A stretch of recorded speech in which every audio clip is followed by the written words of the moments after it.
In the shadowed corridors of Windsor Castle, where centuries of royal secrets whisper through ancient stones, a single locked vault held treasures that could reshape the very foundations of the British monarchy. These weren't just any jewels. They were the Queen Mother's most private collection, pieces so personal and politically charged that their very existence had been kept secret for decades. When Catherine, Princess of Wales, received an unexpected midnight summons to the castle's most guarded chamber, she had no idea that she was about to inherit not just priceless gems, but a legacy that would forever alter the delicate balance of power within the House of Windsor. What she discovered that night would set in motion a chain of events involving Princess Alexandra's surprising political maneuvering, Camilla's growing frustration with palace protocol, and revelations about the late Queen Mother's true feelings toward the future of the crown. The jewels weren't just beautiful. They carried with them messages from beyond the grave, instructions that would challenge everything the royal family thought they knew about succession, loyalty, and the price of wearing the crown. This is the true story of how a single act of royal inheritance became a carefully orchestrated masterpiece of palace intrigue, where every gesture carried weight, every decision had consequences, and where the future of the monarchy hung in the balance of precious stones and ancient grudges. The evening mist clung to Windsor Castle's ancient walls as Catherine made her way through the dimly lit corridors, her footsteps echoing softly against the stone floors. It was well past midnight when she had received the urgent summons from Sir Edward Thornfield, the castle's most senior private secretary, a man whose 40 years of service to the crown had taught him when discretion was not just preferred but absolutely essential. The message had been brief and cryptic. Her presence was required immediately in the Queen Mother's former private apartments, a wing of the castle that had remained largely untouched since Elizabeth Boseley's passing 2 decades earlier. As Catherine approached the heavy oak doors that marked the entrance to what palace staff still referred to as the Queen Mother's domain, she couldn't shake the feeling that this midnight meeting would prove to be far more significant than Sir Edward's carefully neutral tone had suggested. The doors creaked open to reveal a room frozen in time, where dust motes danced in the pale moonlight streaming through tall windows, and where the air still seemed to carry traces of the Queen Mother's favorite lavender perfume. Sir Edward stood waiting beside an ornate writing desk, his usually composed demeanor betraying subtle signs of the gravity he felt about the evening's proceedings. In his hands, he held a leather-bound document case that seemed to pulse with importance in the dim light. Behind him, Catherine noticed for the first time, stood Princess Alexandra, the Queen's cousin, whose presence at such a late hour and in such circumstances immediately raised questions about the nature of what was about to unfold. "Your Royal Highness," Sir Edward began, his voice carrying the weight of years spent navigating the most delicate moments in royal history. "What I am about to share with you tonight has been held in the strictest confidence for over 20 years. The Queen Mother, in her infinite wisdom, left very specific instructions regarding certain personal effects that were to remain sealed until the appropriate moment in the monarchy's future."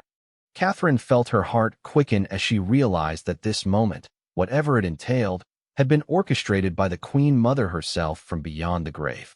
The late matriarch's reputation for strategic thinking and her deep understanding of royal protocol meant that nothing she had arranged would be without profound significance for the future of the crown.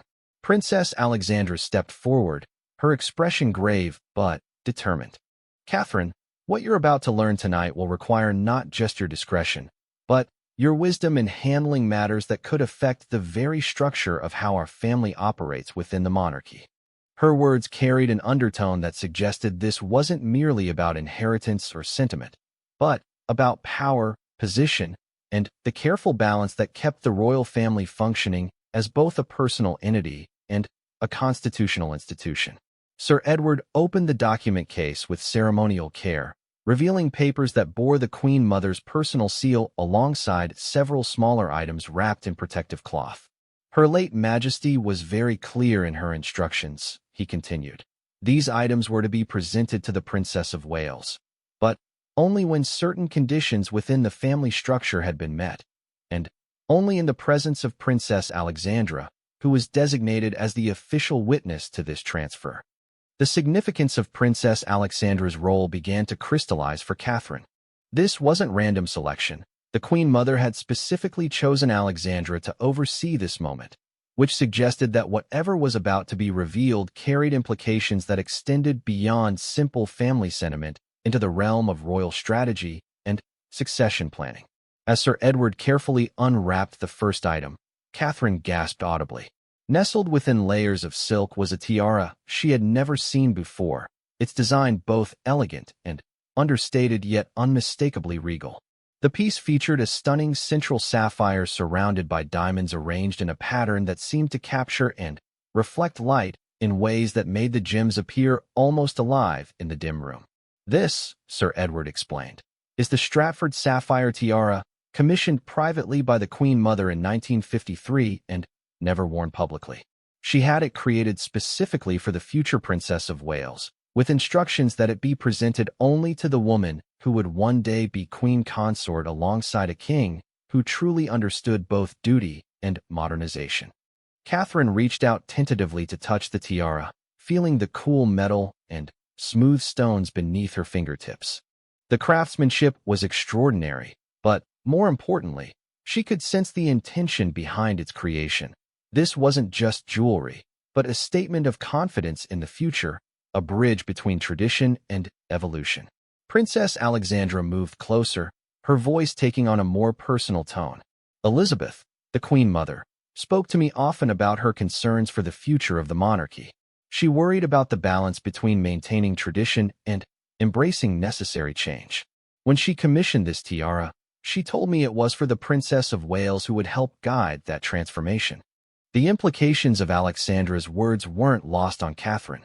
The Queen Mother had somehow foreseen the challenges that the modern monarchy would face and had taken steps to provide guidance and support for the woman who would be at the center of those challenges. It was a level of foresight and strategic thinking that spoke to Elizabeth Bosley's deep understanding of both royal duty and human nature. Sir Edward continued unwrapping items from the case, each more surprising than the last. There was a matching necklace to complement the tiara, featuring the same sapphire and diamond design, but arranged in a cascade that would sit perfectly at the base of the throat. Accompanying it were earrings that captured light with every movement, and a bracelet whose clasp bore a tiny engraved inscription that read, "For courage in change." But it was the final item that truly took Catherine's breath away. Wrapped in the deepest layer of protection was a brooch unlike anything she had ever seen. The piece featured a large central diamond surrounded by smaller stones arranged to create the image of a phoenix rising from flames. The symbolism was unmistakable: rebirth, renewal, and the strength to rise from challenges stronger than before. The phoenix rising brooch, Princess Alexandra explained, was the Queen Mother's most personal piece. She commissioned it after the abdication crisis, when she realized that sometimes the monarchy's greatest strength comes not from avoiding change, but from embracing it with dignity and purpose. Catherine studied the brooch more closely, noticing intricate details that spoke to the skill of master craftsmen and the vision of someone who understood that jewelry could carry meaning far beyond its material value. Each flame in the phoenix's wings was carefully crafted to catch light differently, creating a sense of movement that made the bird appear to be actually rising. Sir Edward produced the accompanying documentation, his hands steady despite the momentous nature of what he was revealing. The Queen Mother's instructions were very specific about the timing of this transfer. She wanted to ensure that these pieces would go to the Princess of Wales during a period when the royal family was navigating significant changes in public perception and internal dynamics. The timing couldn't have been more perfect, Catherine realized. The monarchy was indeed facing challenges that required both respect for tradition and willingness to evolve. Public expectations were shifting, generational differences within the family were becoming more apparent, and questions about relevance and modernization were constant topics of discussion in both media and parliamentary circles. Princess Alexandra handed Catherine a sealed letter bearing the Queen Mother's personal seal. "This is for you to read privately, but I can tell you that it contains her thoughts about the role of the Princess of Wales in the modern era, along with some very specific guidance about handling certain family situations that she anticipated might arise. Catherine accepted the letter with trembling hands, understanding that she was receiving not just jewelry, but wisdom from one of the most astute royal figures in modern history. The Queen Mother's ability to navigate challenges while maintaining dignity and purpose was legendary, and her insights would be invaluable for someone facing similar challenges in a very different era. The room fell silent for a moment as the weight of what had just transpired settled over all three women. This wasn't simply an inheritance. It was a passing of responsibility, a recognition of Catherine's role not just as William's wife, but as someone who would help shape the future direction of the monarchy itself. Sir Edward carefully gathered the empty wrappings while Princess Alexandra moved to ensure that the jewelry was properly secured for transport back to Catherine's private apartments. But before they could conclude the evening's business, Alexandra turned back with an expression that suggested there was still more to discuss. "Catherine," she said quietly, "there's something else you need to understand about why the Queen Mother specifically requested that I be present tonight. This transfer of jewelry isn't just about inheritance. It's also about positioning within the family. And there are implications that extend to how certain other family members might react to these developments." The mention of other family members immediately brought to Catherine's mind the complex dynamics that existed within the House of Windsor, particularly the delicate balance between different generations and their varying approaches to royal duty. She suspected that Princess Alexandra was alluding to potential reactions from Camilla, whose position as queen consort brought its own set of expectations and sensitivities. The Queen Mother was very aware, Alexandra continued, that future family dynamics might create situations where clear lines of succession and support would become important. These pieces aren't just beautiful jewelry. They're also symbols of legitimacy and continuity that carry weight within royal circles and in public perception. Catherine nodded slowly, beginning to understand that this midnight meeting was as much about strategic positioning as it was about sentimental inheritance. The Queen Mother had anticipated potential challenges and had taken steps to ensure that the future Princess of Wales would have both the tools and the symbolic authority to navigate those challenges effectively. As the three women prepared to leave the Queen Mother's former apartments, Catherine took one last look around the room where so much royal history had been made.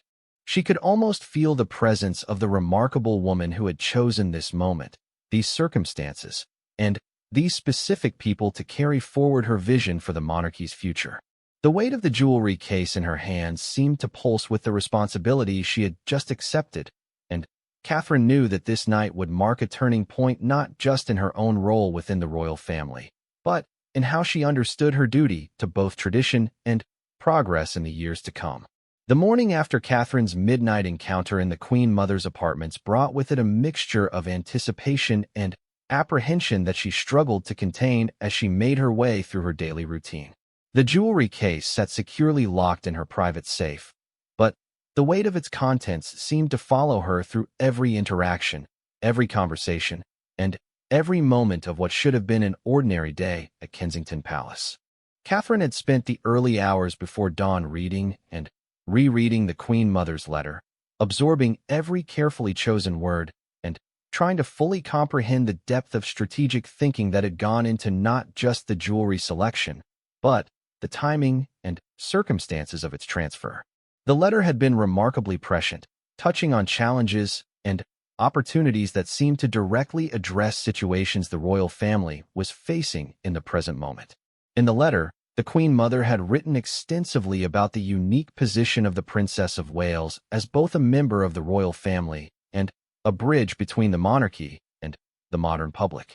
She had emphasized the importance of maintaining dignity while embracing necessary change, and had provided specific guidance about handling situations where family loyalty might conflict with broader royal duties. Most significantly, she had outlined her concerns about potential power struggles within the family and had positioned the jewelry as symbols of legitimacy that could be used to reinforce the rightful hierarchy when circumstances required it. As Catherine reviewed her schedule for the day, she noticed that it included a family gathering at Clarence House, ostensibly to discuss upcoming state visit preparations, but likely to serve as the first test of how her new inheritance would be received by other family members.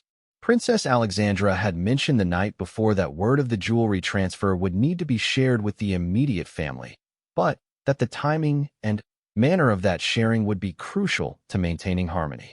The prospect of facing Camilla with knowledge of the Queen Mother's private legacy created a complex emotional landscape for Catherine.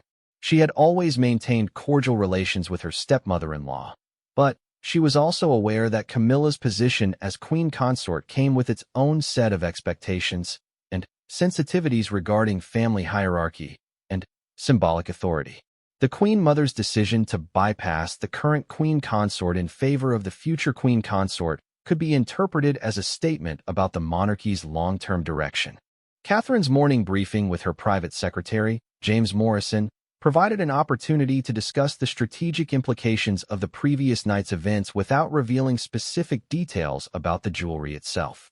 Morrison, whose discretion and political acuity had made him invaluable during Catherine's transition into royal life, immediately understood that significant developments were in motion when she mentioned the need to review protocol for handling sensitive family matters.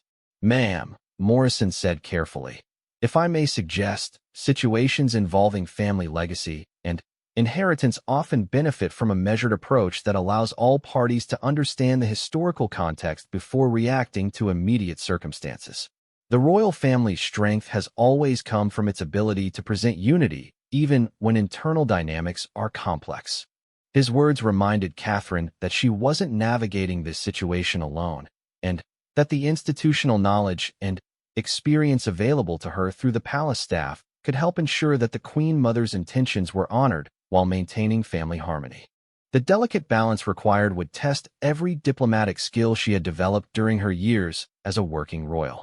As Catherine prepared for the afternoon gathering at Clarence House, she made the decision to wear a simple but elegant outfit that would allow the conversation to focus on substance rather than appearance.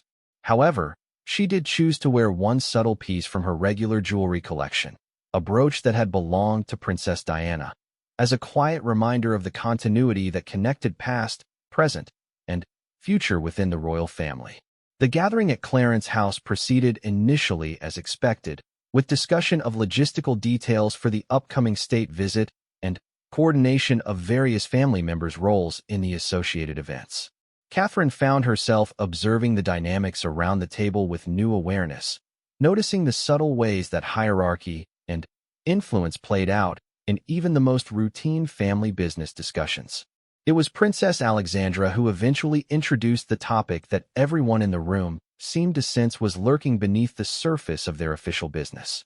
With characteristic directness, she announced that there had been recent developments regarding the Queen Mother's personal effects that required family discussion and coordination. "As you all know," Alexandra began, "the Queen Mother left very specific instructions regarding certain personal items that were to remain sealed until appropriate circumstances arose.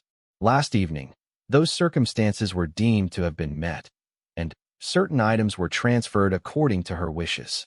The silence that followed Alexandra's announcement was heavy with anticipation and, Catherine sensed, some degree of apprehension from various family members who understood that such transfers were never merely sentimental but carried broader implications for family dynamics and public perception.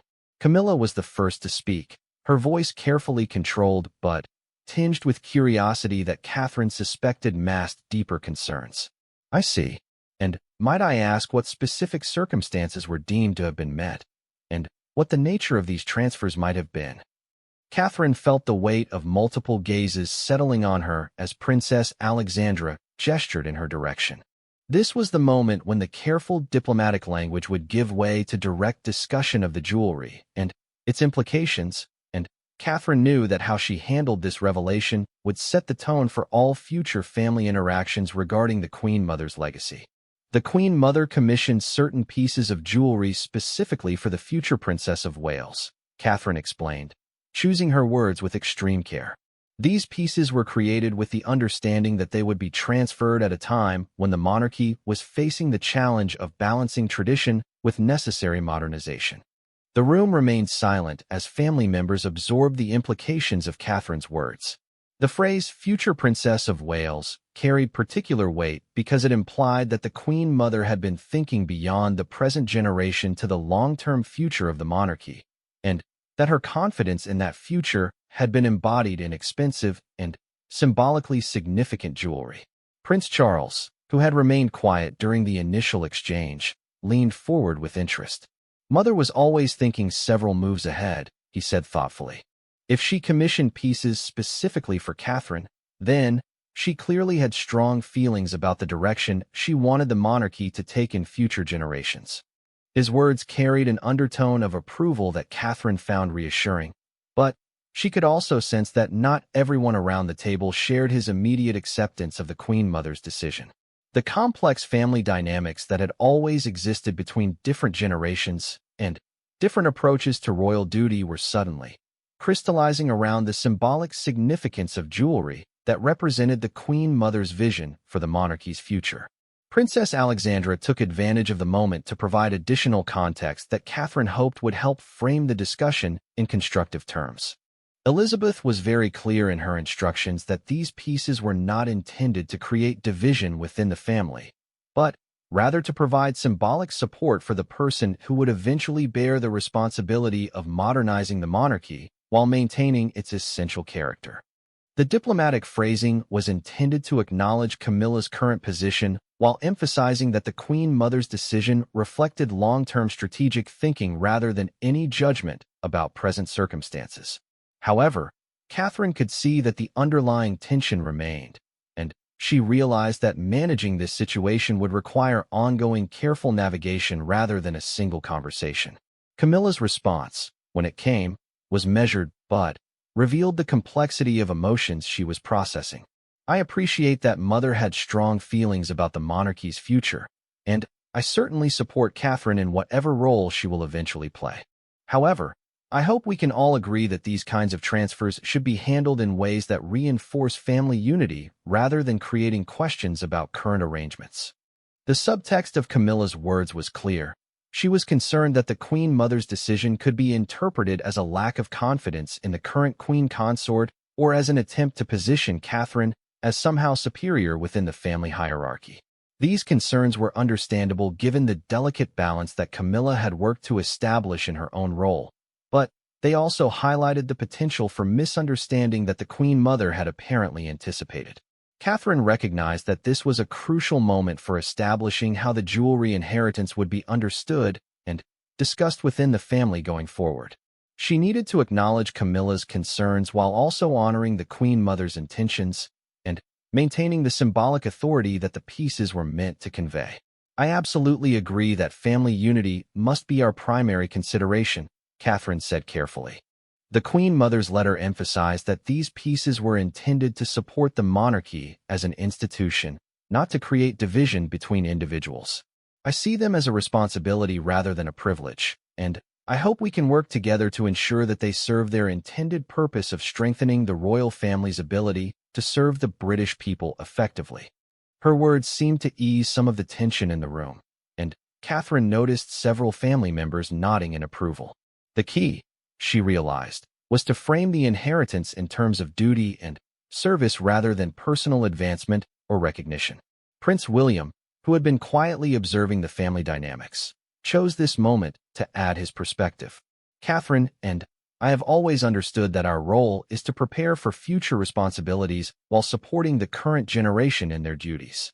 If the Queen Mother saw these pieces as tools for that preparation, then I think we should respect her wisdom and focus on how they can best serve the monarchy's long-term interests." His support provided Catherine with additional confidence that they were handling the situation appropriately, but she also recognized that the real test would come in how family members processed and discussed these developments in private conversations over the coming days and weeks. As the formal part of the gathering concluded, Catherine found herself walking alongside Camilla toward the garden, where they could continue their conversation away from the larger group. This private moment would prove crucial for establishing how the two women would navigate their evolving relationship in light of the Queen Mother's posthumous intervention in family dynamics. "Catherine," Camilla said once they were alone, "I want you to know that my concerns aren't about you personally, or about your eventual role as queen consort. They're about ensuring that we handle these kinds of situations in ways that don't undermine the stability that the current generation has worked very hard to establish. Catherine appreciated Camilla's directness and recognized the legitimacy of her concerns. I understand completely, and I hope you know that I would never want to do anything that might compromise the respect and stability you've earned in your role. Perhaps we could work together to find ways to honor the Queen Mother's intentions while reinforcing the continuity between generations. The conversation that followed would prove to be a turning point in Catherine and Camilla's relationship, establishing a framework for cooperation that would become essential as the implications of the Queen Mother's jewelry inheritance continued to unfold in the weeks and months ahead. The weeks following the revelation of the Queen Mother's jewelry inheritance brought a subtle but noticeable shift in the dynamics of royal family interactions, as various members processed the implications of Elizabeth Bosley's posthumous message about the monarchy's future direction. Catherine found herself navigating an increasingly complex landscape of family relationships, public expectations, and personal responsibility as the true significance of the inherited pieces became apparent through their first public appearances. The decision about when and how to debut the Queen Mother's jewelry had required extensive consultation with palace advisors, fashion experts, and protocol specialists. The pieces were too significant to be introduced casually, but they also couldn't be unveiled with such fanfare that they overshadowed other family members or appeared to be making a political statement about royal hierarchy. The solution that emerged was both elegant and strategic. Catherine would wear the Stratford sapphire tiara to a state banquet honoring a visiting Commonwealth head of state, an occasion that perfectly embodied the continuity between past and future that the jewelry was meant to symbolize. Princess Alexandra had proved invaluable during the planning process, providing insights into the Queen Mother's original intentions and helping to ensure that the jewelry's debut would honor both the letter and spirit of Elizabeth Bosley's carefully crafted legacy plan. Alexandra's unique position within the royal family, respected by all generations but politically neutral, made her the ideal intermediary when delicate negotiations were required about protocol and precedence. The morning of the state banquet found Catherine in her private dressing room at Buckingham Palace, surrounded by the controlled chaos that accompanied any major royal event. Her dresser, stylist, and jewelry specialist worked with military precision to ensure that every detail would be perfect, but Catherine's attention was focused on the stunning tiara that would soon crown her first official appearance wearing the Queen Mother's private collection. As the tiara was carefully positioned and secured, Catherine caught sight of herself in the mirror and felt a profound connection to the generations of royal women who had worn similar pieces while carrying the weight of national representation and family responsibility. The sapphire's deep blue seemed to capture and reflect not just the light in the room, but the gravity of the moment and the continuity of purpose that connected past and future. The Queen Mother's letter had mentioned that the sapphire in the tiara's center had been specifically chosen for its color, which matched the blue of the Welsh flag and symbolized the connection between the Princess of Wales title and its geographic and cultural significance. This attention to symbolic detail revealed the depth of thought that had gone into every aspect of the jewelry's design and intended meaning. Catherine's private secretary had coordinated with the palace press office to ensure that the jewelry's debut would be properly documented and explained to the media, but without the kind of sensational coverage that might detract from the state visit's diplomatic significance. The goal was to allow the pieces to speak for themselves while providing enough context for observers to understand their historical importance and symbolic meaning. As Catherine made her way through the palace corridors toward the state banquet venue, she encountered Princess Alexandra, who was also preparing for the evening's events. Alexandra's knowing smile and subtle nod conveyed approval and encouragement, but Catherine also noticed a hint of satisfaction in her expression that suggested deeper strategic considerations were at play. The Queen Mother would be very pleased, Alexandra said quietly as they walked together. She always believed that the most powerful statements were made through dignity and presence rather than through words or grand gestures. Catherine understood that Alexandra was referring not just to the jewelry itself, but to how its debut was being handled, with appropriate ceremony but without unnecessary drama, allowing the piece's inherent significance to shine through rather than overwhelming the occasion with artificial importance. The state banquet proceeded with the clockwork precision that characterized all major palace events. But Catherine was acutely aware of the additional attention her appearance was generating. The tiara caught the light from the banquet hall's magnificent chandeliers in ways that seemed almost magical, creating sparkles and reflections that drew admiring glances from guests and diplomats throughout the evening. More significantly, Catherine noticed that the jewelry was serving exactly the purpose the Queen Mother had intended. It elevated her presence and authority in subtle but unmistakable ways, reinforcing her position as the future queen consort without diminishing respect for the current queen consort or other family members. The symbolic message was clear but not confrontational, powerful but not divisive.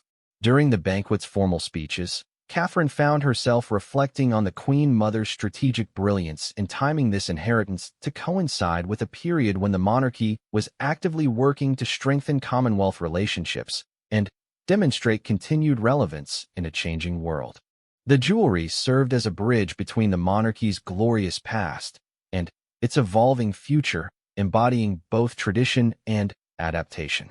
The evening's most telling moment came during the reception that followed the formal dinner, when Camilla approached Catherine with what appeared to be genuine admiration for how the jewelry looked and how Catherine was carrying herself while wearing it. The interaction was brief but significant, suggesting that the initial tensions about the inheritance were giving way to recognition of how it could serve the broader interests of the royal family. "The tiara suits you perfectly," Camilla said with apparent sincerity. "Mother always had an extraordinary eye for these things, and I can see that she chose well." Catherine recognized that Camilla's words represented a significant gesture of acceptance and support, and she responded with equal graciousness while acknowledging the Queen Mother's wisdom in creating pieces that would enhance rather than compete with existing family dynamics. The media coverage of Catherine's appearance at the state banquet exceeded all expectations, with fashion commentators, royal experts, and international observers praising both the jewelry's beauty and Catherine's elegant presentation. More importantly, the coverage focused on the piece's historical significance and their role in connecting the monarchy's past achievements with its future aspirations, rather than treating them as merely expensive accessories. In the days following the banquet, Catherine began to understand the full scope of how the Queen Mother's jewelry inheritance was reshaping both internal family dynamics and external perceptions of the monarchy's direction. The pieces weren't just beautiful, they were tools for communication, symbols of legitimacy, and bridges between different eras of royal service. Princess Alexandra had arranged several private meetings with Catherine to discuss the strategic implications of the jewelry's public debut and to share additional insights about the Queen Mother's expectations for how the pieces should be used in future appearances. These conversations revealed the sophisticated thinking that had gone into not just the jewelry's creation, but the entire inheritance plan. Elizabeth understood that the monarchy's survival depends on its ability to embody both continuity and change, Alexandra explained during one of their afternoon sessions. She designed these pieces to help you represent both elements simultaneously, providing symbols of traditional authority while supporting your role in modernizing how the royal family connects with contemporary society. The wisdom of this approach became apparent as Catherine began incorporating different pieces from the collection into her regular royal duties. The Phoenix Rising brooch, worn during a visit to a charitable organization focused on helping people rebuild their lives after crisis, sent a powerful message about resilience and renewal that resonated far beyond the immediate event. Similarly, the matching necklace and earrings, worn during a cultural celebration highlighting the diversity of modern British society, demonstrated how traditional royal symbols could enhance rather than overshadow contemporary values and inclusive representation. Each appearance reinforced the Queen Mother's vision of a monarchy that honored its past while embracing its evolving role in a changing world. Catherine's growing confidence in using the jewelry strategically was noted not just by family members and palace staff, but by political observers who recognized that the pieces were serving as symbols of the monarchy's institutional strength and adaptability. The inheritance was proving to be not just personally meaningful, but politically significant in ways that elevated Catherine's role and reinforced public confidence in the royal family's future. However, the jewelry's success in serving its intended purpose also created new challenges and responsibilities for Catherine. She found herself under increased scrutiny from media and public observers who were eager to analyze every choice about when, where, and how she wore the pieces. Each appearance required careful consideration of the messages being sent and the reactions being generated.